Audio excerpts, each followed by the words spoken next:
Is my voice on? Can you hear me clearly? This is a good time for pictures.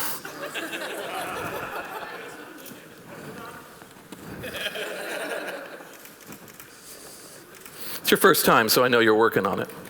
Thank you. Hello, everyone. Thank you for coming through 2 days of this wonderful conference on its 10th anniversary and all these wonderful people. I will tell you from the speaker's side that I have been treated like a king of a province that has done no wrong. We were given, and I'm saying this on video because I want other conferences to steal this idea. I was given a pack with a map to the city, a public transit card, and a 2 gigabyte SIM card. As if to say, we know you're here, you probably didn't bring anything, come enjoy the city. That's a beautiful piece of work, so thank you for that.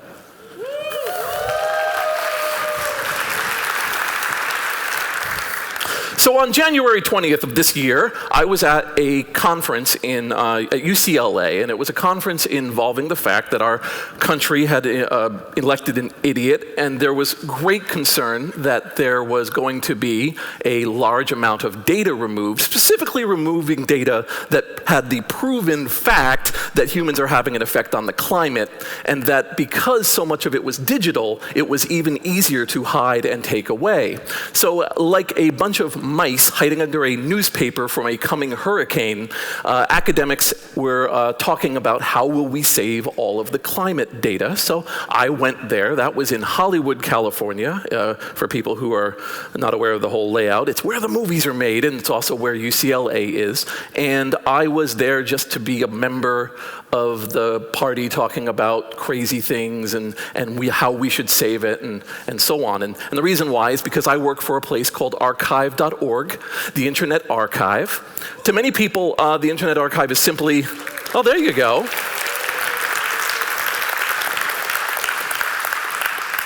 To a lot of people, the Internet Archive is very simply the Wayback Machine, the ability, the nuclear-powered embarrassment engine that enables you to find out what we did 6 minutes ago. And so it's a beautiful site. You go to there, you type in a URL, and suddenly you're looking at the past, or at least some version of it. It happened because my boss, Brewster Kahle, had made a lot of money, and instead of hiring jet skis to go on caviar or to watch endangered species fight to the death from his secret island tower, he decided instead to become a librarian. And in one of those strengths of will that I cannot believe, a man that is worth dozens of millions of dollars takes a bike to work and is a librarian day in and day out. That is a strength of will I see in few people, and he has it. I came to work for him in 2011, and my title is Free-Range Archivist. Not unlike a chicken. And the rule is, Jason, go out and spread the word of the Internet Archive. Apparently, it does not have to be spread too far in this audience. So I was there, and I got a call, and I was told that my father's heart surgery hadn't gone very well. They had nicked something. It was supposed to be for in and out 3 days, fix a valve, but no, he wasn't well at all, and he had burned through most of the relatives in his post-recovery annoyances and anger. And so I decided, after leaving this convention, this grouping of climate change, to immediately fly to New York, where I live, pack up, and then fly down to North Carolina, which is straight down just above Florida, and help my father in the hospital. And healthcare in America is terrible on the financial side, but it's actually pretty decent if you go to the right places. And so I was there just to kind of watch over him, because you should never let a relative live in the hospital alone. There's just so many chances of something going wrong, and it's always good to ask, why hasn't he gotten this, and why isn't this going on? And this was a day in, day out thing, and I thought I was going to be there for 5 days, but it wasn't for 5 days. It was going to be for a couple weeks. It just turned out there was just more and more problems. You have a heart thing, and they make you walk which is a great way, if you haven't experienced it before, to watch your parent let out a stream of profanity, the likes of which you will have never remembered. And so they were basically walking him doing this, and the nurses and the orderlies and the doctors ranged from world-class to terrible, but I was there, and I'm very lucky because the Internet Archive is a remote working place, which means that I didn't have to be in this building. Here's our building. Brewster bought it because it looked like the logo.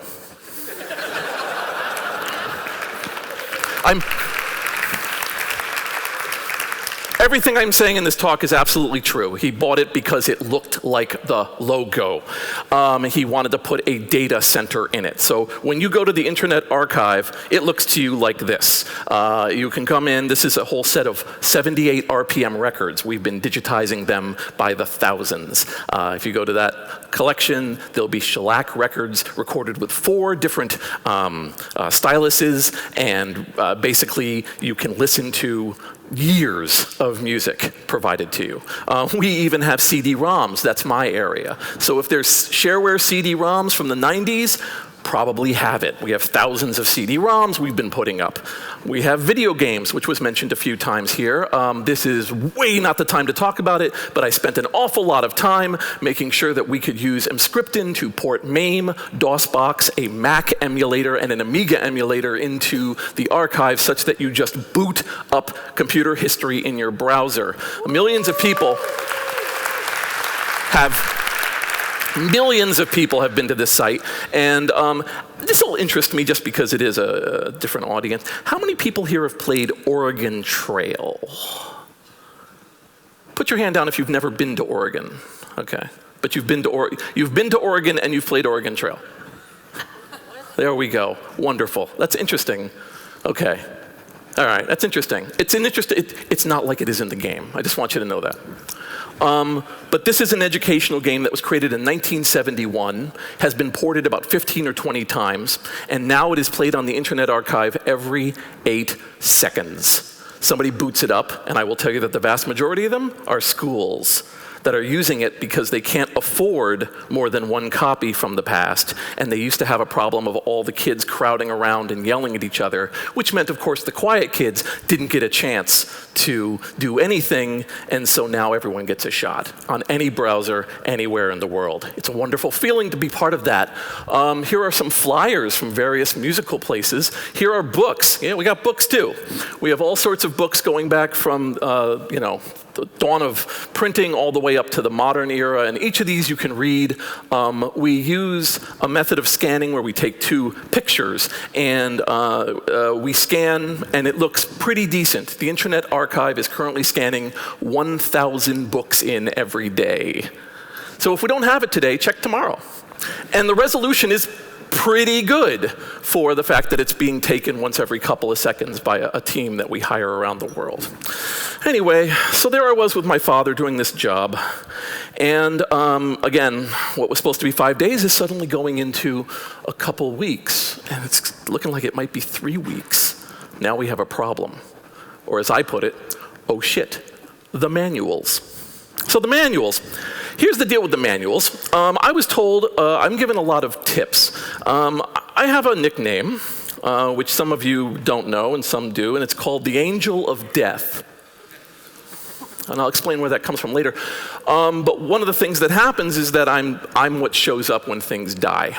And this is a manual sales company that was going out of business. So they were going to throw all of this out 5 days after I took this picture. And this is one of the top 10 largest collections of electronics testing manuals in the world. A certain percentage of you will go, so? And another percentage will look at them and go, oh my God, they're all going to go away? Think of the devastating inability to learn about all this old equipment, many of it in use, how much of it will be based on lore. You know, this beautiful creation, when they depending on your age, they used to make manuals, right? And they used to make manuals in the same way that they made the thing the manual was about. That is to say that they would create an object and then they would have another team whose job was to perfectly and succinctly and simply describe the stuff in it so that it could live on in paper and not require the web because that hadn't been invented yet, and not have the telephone because that was expensive, and allow them to truly understand not just the fact that switch 5 goes red when you click it, but why the machine was created in the first place. And here were 75,000 of them, some of them unique in the world, about to be thrown out. I put out the word, people donated money, and 30 people showed up in a couple days and went by hand through the entire collection to get rid of the doubles. And they sat there, sorted them as best as they could. We had put them into boxes and left things as we could until we created 1,600 banker boxes. This is the wrong way to do this. There is a style of storage called a gaylord. And a gaylord, just think of it as like a crib, but it's made of wood or cardboard, and it sits on a pallet, and you can just load stuff into it and pallet it away. We should have done that. No, we did 1,600 banker boxes, which meant we had to pay money to have it moved to a storage facility, and then we ended up stacking them all up there, and this was all planned within 4 days, and then we put that into a storage in a mall. Don't ask. Anyway, so the mall was saying, get out, but here I was with my father, and it was a bit of a distance. So I drove. I stabilized my father as much as I could, made sure everyone knew what was going on, tried to get my stepmother to come down. She came down just to watch him, and I drove the 531 kilometers from my father's hospital up to where the manuals were located. And then out there, we loaded them onto pallets, and we had a lot of manuals, and then I supervised them being loaded into a truck to be driven to California, and off they went. So the Internet Archive is now one of the largest collections of paper manuals in the world, which Brewster did not know. Anyway, I drove the 5.5 hours back down to my father and then proceeded to keep taking care of him. We ended up having to put him into a nursing facility because he had run out of problems for the official way that the hospital works. And I am getting very angry about this because most nursing facilities suck. They did suck. He started to get sicker. We dragged him back to the emergency room. He was stabilized. So my father is fine. Just so you know, the ending of this is that my father is fine. And is fine today. So we did that, and I had it. Now, here was another problem. In another little bit of time, I had to go to Australia. I hadn't gone home. But now I had to go to Australia because I was doing all these big presentations. Oh, God, what do I do? And it's getting up to Friday, and then there was rain, and they canceled my flight, and then I got the flu. Now I've got the flu, and I haven't figured out how to get home. And so I'm sitting there, and I'm like, well, what do I do? Well, first, kill that goddamn flu. Don't do this. Here's what I did. You drink half a bottle of Robitussin, you go into the hotel room, you rip every blanket off of every bed and all the spares they have in the closet, you put them all over you, you put on Bill Burr on repeat for various albums, and then in the darkness you sweat to death for about 7 hours. You wake up in a pool of you and hopefully think that you're going to be fine. So I came out of it a little weathered, but no, I'm ready. I'm going to do this. I'm going to go to Australia, and I'm going to do these presentations, and everything's awesome. So hop onto that plane, go head towards Melbourne with my lady love, and I actually have a stopover in Dubai. Dubai's crazy. So I glanced out at Dubai. Dubai has Dubai things. They have a Haagen-Dazs. Does everyone know Haagen-Dazs is a made-up name by a family in the Bronx in the 1960s? Because he wanted it to sound Danish. And then they sued in the 70s a company called Frugenglaja because they felt that they owned the right to have foreign-sounding names on ice cream. So then, after this 14-hour flight, I ended up in Melbourne, a beautiful city, a wonderful place. I was ready to go. Everything was great. And then I had a heart attack. I had a heart attack, but I didn't know it. But I had a heart attack. It was blocking off 25% of my heart. So Melbourne is wonderful. So I went for a walk all through Melbourne before my event. And Melbourne has amazing graffiti. You guys got some pretty good stuff here, but Melbourne, for some reason, thinks that they can just go wherever they want to. And what I love is when they put up cameras that say this is being watched, and then they paint the cameras. And then they paint murals making fun of the cameras. I mean, there are beautiful pieces of art. And I had a beautiful Airbnb that overlooked the city, preparing for my talk. And you can see here that that's me preparing, and there's a picture of Trumpy's face. So I prepped up, got ready for my great talk, and it was at Museum Next. So I'm walking around the city, I was thinking about the presentation for yesterday. I was thinking about the presentation for then. Boom! I was walking around. I did 25 miles of walking that week. And my talk was called Mad Facts Along Copyright Fury Road, and it was about how America is a shitstorm of bad copyright law, and that Australia is looking at it like, maybe we'll do that. And I was like the last man in the destroyed ship stumbling up to say, no! So if you've ever seen Mad Max Fury Road, there's a whole thing there about shiny and chrome, where they spray paint their faces. They actually use silver cake mix, but they sprayed it to go, shiny and chrome, and they move on to Valhalla. So, I thought that was amazing. So I did it too. Anyway, so I gave my talk while having my heart attack, and I was told that the front rows smelled like cake for days afterwards. And at that point, I started to notice something was wrong.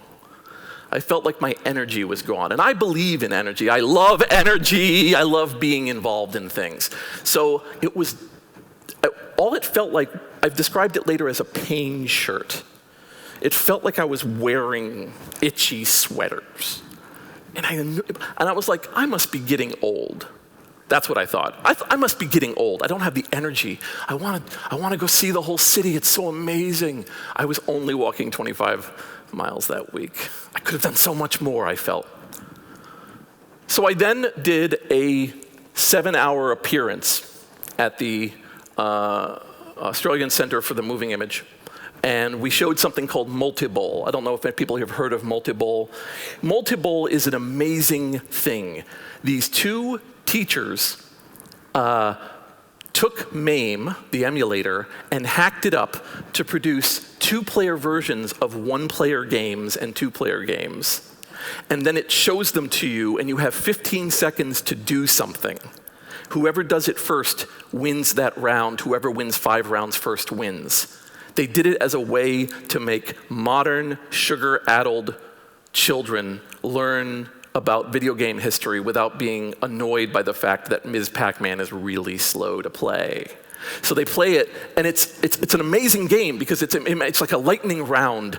And so they have this, and I happen to know a lot of video game trivia, and so they put me there and said, could you just, talk about it? And I'm like, yup, this game was invented here, this was here, look at this thing go, look at this thing go. I asked for the stool because I was feeling tired. So here's me, dying, talking about video games. And I was standing up and sitting down because I was really ashamed that I had to sit down because I was like, this is a marathon. We're going to do this. I was taken for dinner at a fine, fine restaurant. It would have been a great last dinner. It was really nice. It was up on the top of a building. You had the months in advance or whatever, all the stuff. It was beautiful, and I was with someone that I loved, and I was dying. So I'm sitting there in Melbourne, and I'm having more trouble sleeping, and I don't know why. So it's because I'm having this heart attack. So here's how you live. We went to a clinic. I walked to the clinic. I walked a half mile to a clinic. And he said to me, well, it's either indigestion or a heart attack. So he gave me Maalox. Maalox didn't work. He's like, ooh, I know a guy. He knew a cardiologist who might be able to see me. That cardiologist was Dr. George Lytle. George Lytle is, I believe, 1,080 years old. Dr. Lytle saw me. I came to him, and he measured my heart with a stethoscope, like, boom, looked at me sadly, and then the next bunch of hours were basically millions of dollars of equipment verifying what he heard in 20 seconds. So he's one of those doctors. And he said, "You're not getting on a plane tomorrow, like you thought. I have to figure out how to sneak you into the Australian healthcare system." So he made some calls, and then he personally drove me to the hospital in his car. Because no one will mess with George Lytle. He's 1,000 years old. Drove me up into the emergency room. And by that, I don't mean the emergency room, I mean the operating room. And he drove me into the operating room and left a note and then left. And it was an envelope, and it was addressed to Dr. Sonny Palmer. So they come in to see me, and they're like, "Oh, Dr. George dropped you off," and they bring me into a room. And I'm sitting there, and I know that I've got a problem. I don't know what the problem fully is, but he's telling me I'm not well and I shouldn't get on a plane. And Sonny Palmer says to me, "So hey, we're going to put you into the bed, and we're going to talk about it. We might have to do a procedure tomorrow." And I go, oh, so that's what Dr. Lytle's letter said. And he said, "What letter?" And I said, "Oh, the letter he left out front." He goes, "Oh, okay, wait, when it comes back." He goes out, comes back, and says, "Okay, so we're going to operate on you in 20 minutes. And he starts telling me the unlikeliness of what will go wrong. He used a term I don't like, which I will say slowly: survivability. He said this has a very high survivability rate. He explained to me that they were going to put a hole in this arm, and they were going to send a catheter up, and that they were going to do things to my heart, and that there is very rarely paralysis.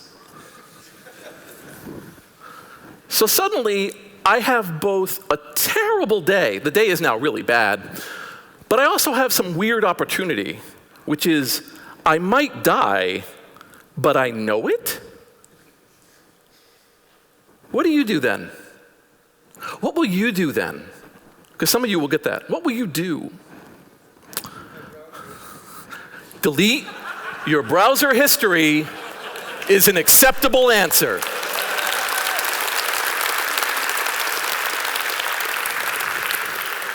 There's only so many little brothers, house cleaners, and friends you can blame things on. So, I got to give my last tweet.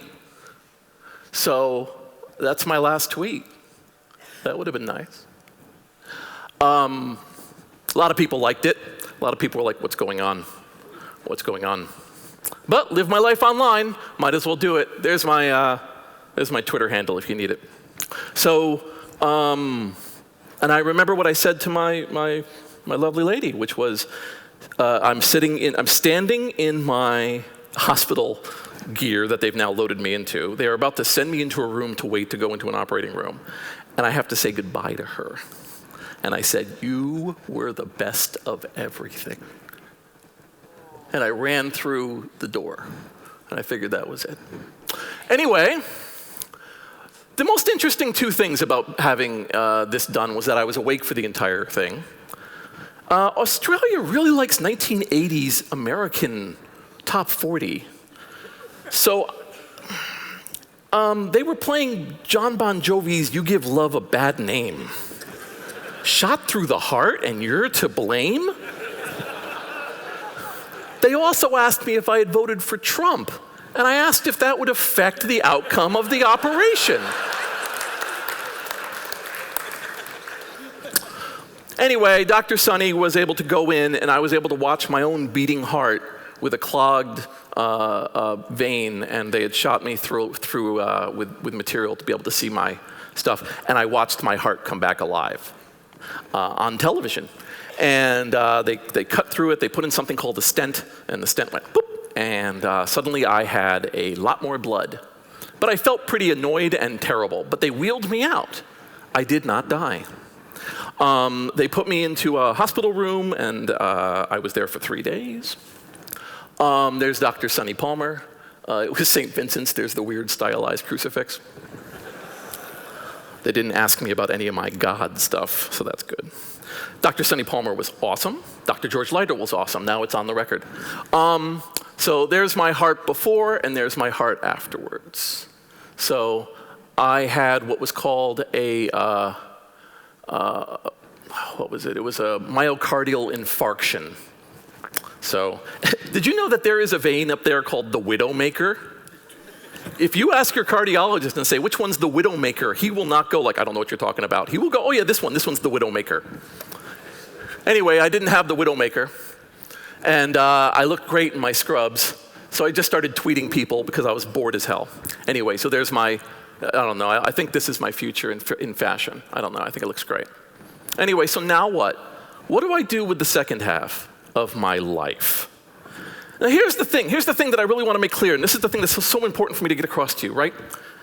I wasn't scared, I was sad, but I wasn't scared on that table. You'd think I'd be like, you know, losing my shit that then loses its own smaller shit, but no, I actually was like, yeah, this is pretty good. That was a great run. I'm thinking about stuff, that was good. I had taken care of my father. I had told him how much I loved him. He told me how much he loved me. I had traveled all over the world. I had seen so many things. I believed in so much. I had been working for a great company, doing things I believed in every day. I was like, yeah, okay, that's how it goes. It felt good. So I didn't quit the Internet Archive. I love working for the Internet Archive. Didn't change that. The inside of the archive looks like this, by the way. Great data center, huh? If you look, you can actually see the machines in the back area. Oh no, it gets weirder. If you work at the Internet Archive for 3 years, they make a little statue of you. Bet you didn't know that. They make a little statue of you. You go look it up online, you'll see mine. He has wings. So they pose you, and as Brewster says, it's because we don't have stock options. Build you a little statue. So the Internet Archive is pushing something between 3 and 5 million people a day who are affecting things. So why would I ever get away from that? You know, it was something that I was really enjoying, right? I love this place. It's got movies, music, books, software. It's got all parts of cultural history and a stupid amount of space. Last I checked, and you have to keep checking, we had 33 petabytes of unique data. That's 33,000 terabytes, anyone who's wondering. We add another 15 to 25 terabytes a day. We are currently archiving pretty much all satellite television that we can reach. We are archiving tens of thousands of radio hours. We are grabbing books, we are grabbing movies, we're grabbing books. If somebody mentions a URL of a YouTube on Twitter, we archive it. We're grabbing every link linked to from Wikipedia and immediately making a grab. And we've worked with Wikipedia now so that if the site dies, it will automatically link to the version we grabbed on the day of the linking to ensure persistence. We're doing good crap. So on my operating table, you always think about, like, what's the thing you're most proud of, or whatever else. This is mine. So, and I do want to mention this because I think this is actually something I do want to say as somebody who sat on the table. If you're somebody who, in the future, loses a loved one, I will tell you that my main thought on there was that I really hoped that my fiancée immediately got back into the stream of life, as soon as she was comfortable to. I didn't want 2 people to die on that table at once. And I've seen people who've lost their loved ones and they're not the same, and I'm like, they don't want that. They want you to do it. And if they find someone new, they'll probably think they suck, but they'll be happy you found someone new. Anyway, just want to pass that along from facing down the darkness. The Archive team was created in 2009. I'm a co-creator of Archive team. We are going to rescue your shit. We were created because of the fact that the web eats itself. The web, which many of you work on, most of you use, is terrible at its own history. In fact, it seems to be fundamentally aimed for it. There's a bunch of highfalutin language at the beginning about permanent links and about persistent URLs, and then we just punch that in the face for the next 25 years. We don't keep things running. In fact, we seem to be dedicated to getting rid of things as fast as possible. Hey, did you all know that AIM is actually being closed in December? They just announced it today. I know this because every time something dies, they tell me. Is this a great life to have? I don't know. But I do definitely get told, oh yeah, this Runners forum is about to go under. This version from Blizzard, this forum is going under. AIM is going under. The Nintendo Wii Shop is going under in 2018. And then, instead of sitting and going, well, that's the way of the world, what are we going to do? We go in and we try to take a copy of it, whether they want us to or not. We've been doing it since 2009. We are either loved or hated, not much in the middle. Our first major project was GeoCities. When GeoCities was announced that it was closing, we went in and we took a 1 terabyte grab of GeoCities, which now sounds pathetic, but it was, GeoCities was on its outs. They announced it was closing. We grabbed it. Everybody at the time said, who cares? It's GeoCities. We have a copy up on the archive. The archive team, we have now super optimized, right? There's something that I call the 3 virtues of an activist archivist: rage, paranoia, and kleptomania, which is a love of stealing things. We are angry that people are destroying websites left and right. We are scared every website is going under, and we'll take it all. So we've set up this thing called the Archive Team Warrior, and it is a distributed preservation of service attack.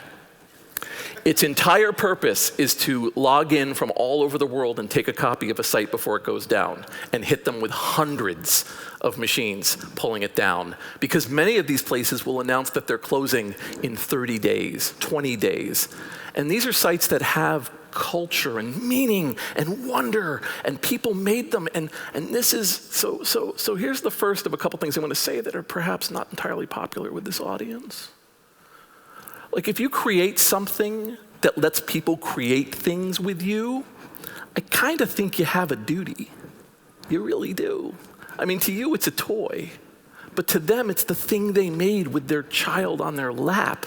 Or it's something where somebody who has gone through some trauma has worked it out online. Or somebody's writing things. When GeoCities went down, we found websites made by mothers in 1996 commemorating the death of their child at age 2 in 1983. That's a long time to have pain and then have it wiped out again because somebody shifted a 1 to a 0 on a balance sheet. There's a responsibility there. So we get people where we say, you had this thing up and you let regular people use it. Look, there's plenty of shitty sites out there. There's a site called Blippi. Okay, if you don't remember Blippi, good. Blippi was created by Philip Kaplan, who created fuckedcompany.com, if someone remembers that site from 2000. He went off and created a social credit card statement sharing site called Blippi. I know that sounds awful. It's awful. Anyway, it lasted until the first breach, and then it went under. I don't care about that one, because that's just some toy, that's some work, that's whatever. You're using some service. You set up a site that the site's an interface to a luggage delivery service. Yeah, of course, if it goes under, who cares? It's when those ones that have the creative power of the people who trust you, and to have no ethic about its destruction, like a landlord that suddenly decides that they want to go into a different business and just set the building on fire. Maybe with a bullhorn yelling, everybody should probably get out of the burning building. So archive team will go to the site that's dying, and then we will do this checklist, and we will do it, and then we pump everything into the Internet Archive, unless the Internet Archive doesn't want it. And this is what I love. And then the archive team says, well, screw you, we're going to do it anyway. Archive team is now so mature that on several occasions I have said, don't do this, and they've gone, fuck you, we're doing it. I love that. I think that an organization that has founder's syndrome is doomed. Any organization where the old piece of machinery that started it is like, I don't know about this. You haven't done the right thing. The year before my heart attack, I went to Japan for 3 weeks. And I told them, I'm not going to go online to any of our communication channels. I'm not going to talk to any of you. And if there's anything you need me for, put it down. And when I came back, they were like, we need these 2 things. And I said, here's how you'll never need me again for them. I made myself obsolete as fast as possible. Because that's how an organization outlives an idiot on a table. Anyway, archive team makes fun of this. After more than 3 years of great conversations, our team has decided to shut down branch.com. Sign in. Okay, so this is a very long message. All it says is, screw you. Wizards of the Coast, the people who bought D&D, bye. Goodbye, 15 years of discussion about role-playing. And I mean, you can go like, it's just this, but it's just underscores how the human race does the most destruction, right? It's just Puerto Rico. The Wii Shop's closing, bye Nintendo fans, all the stuff you've made, all the things you've purchased, that's going away. Hope that the machine that you have never dies if you took a copy. Hope you got this. Hope you don't wake up one day and find it's gone. A student local to here actually made this for us. I thought it was very nice. I'm so happy that that's what I was going to leave, and what I may still leave, is that sense, which I'm now saying to you, like, you're in a business of publishing and letting humans communicate to other humans, right? I mean, that's what it's about. But in many cases, many of these places are parties, right? They're startups that have, they're going for market share, and they're going to fight the big boys, and they're going to do this thing, but all parties end. All parties end. Eventually, the confetti hits the floor, the hats come off, they run out of beer, and then they either get sold or somebody comes in and says, oh, you won't believe it, but we only have 8 more days of operating funds.